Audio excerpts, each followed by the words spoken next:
Avant-hier a eu lieu la keynote d'Apple et moi ces 3 derniers jours j'ai réalisé 3 vidéos pour tout vous présenter étape par étape. Donc si vous voulez aller voir les vidéos des jours précédents, mercredi est sortie la vidéo sur les iPhone 13 et hier est sortie la vidéo sur l'Apple Watch 7. Aujourd'hui on s'intéresse aux nouveaux iPads et ça commence tout de suite. Si tu as aimé cette série et ce contenu en ma présence, n'hésite pas à t'abonner. On peut commencer de conclure cette série par l'ouverture de la keynote, les iPads. Commençons par l'iPad 9. En effet, même si on a eu un iPad 8 l'année dernière, l'iPad est remis à jour cette année. Pourquoi pas? On est sur toujours un ancien design avec le bouton Home et ce nouveau iPad est équipé de la puce A13 Bionic. Cette puce confère à l'iPad 20% de performance en plus par rapport à l'année dernière. Elle offre aussi un boost en tout ce qui concerne la performance de l'intelligence artificielle qui est de plus en plus utilisée par Apple, ainsi qu'une autonomie améliorée. L'iPad 9 est équipé d'un écran de 10,2 pouces pour un châssis au final qui fait à peu près la même taille qu'un iPad Air. Et évidemment, cet écran est toujours amélioré avec toujours plus de couleurs. La première amélioration se trouve sur la caméra frontale. On reprend ce qui avait été utilisé pour les iPads présentés en début d'année ainsi que sur les iMac. On a un ultra grand angle qui permet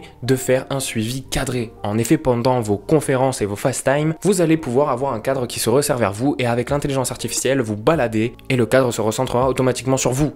Et si quelqu'un arrive dans le champ, on va dézoomer afin de comprendre les deux sujets dans le champ et de les suivre les deux. Et ça, c'est vraiment incroyable. C'est une fonctionnalité que je trouve vachement intéressante, surtout qu'elle est compatible sur absolument toutes les applications. C'est pas que sur FaceTime et les applications Apple, vous pouvez aussi l'utiliser pour toutes vos conférences Zoom et vous pouvez même l'utiliser pour les lives TikTok. Cette tablette, bonne nouvelle, est toujours compatible avec l'Apple Pencil 1. Donc si vous en avez un dans les tiroirs et que vous voulez changer d'iPad, vous pourrez toujours utiliser votre vieille Apple Pencil. Et évidemment, cet iPad est compatible iPadOS 15, que j'ai d'ailleurs présenté dans la vidéo de présentation d'iPadOS 15 que j'avais sorti en juin. J'ai même présenté tous les autres OS, si vous voulez aller voir. Cet iPad de nouvelle génération est proposé à un tarif de 329 $. Et maintenant, passons à l'iPad mini. L'iPad mini arrive enfin avec un nouveau design. Ça faisait des années que l'iPad mini n'avait pas été mis à jour et il arrive avec le même design que l'iPad Air mais en plus compact. En effet, cet iPad peut rentrer dans la paume de votre main, c'est le défi qu'a relevé Apple, faire un iPad, donc une tablette qui est quand même assez loin d'un téléphone mais qui rentre quand même dans une seule main. Et surtout que maintenant avec le nouveau design, l'écran a pu devenir plus grand sans agrandir le châssis. En effet, avec les bords réduits, la taille de l'appareil n'est pas très loin de la taille de l'écran. Pour ceux qui ont aimé l'iPad Air, Touch ID sur le bouton d'allumage se retrouve également sur cet iPad mini et ça c'est plutôt cool sachant qu'on n'a pas Face ID. Cet iPad Air est surboosté, il se retrouve avec le même processeur que les iPhones de cette génération là, donc la puce A15 Bionic. Donc on est sur 6 cœurs de performance CPU, donc 40% de perf en plus par rapport à la dernière génération,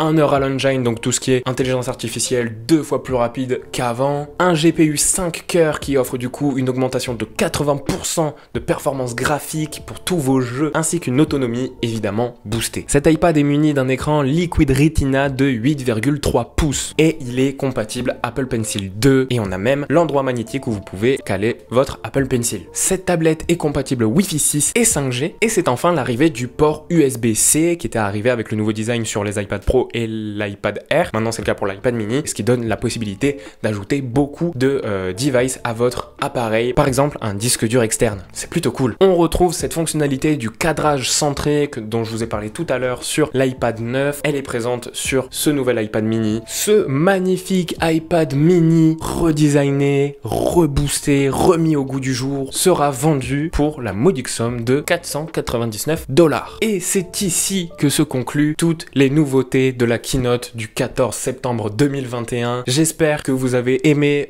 passer ces 3 jours en ma compagnie pour revoir toutes ces nouveautés. J'espère que ces nouveautés vous ont plu. N'hésite pas à me dire dans les commentaires ce que tu as pensé de tout ça et ce que tu as pensé aussi de cette série de vidéos. Je suis toujours preneur d'avis, donc n'hésite pas, l'espace commentaire est là pour ça. N'hésite pas à poser un like pour le soutien et le manque de sommeil dont je souffre cruellement. Et on se retrouve bientôt pour une prochaine vidéo. Du moins je l'espère.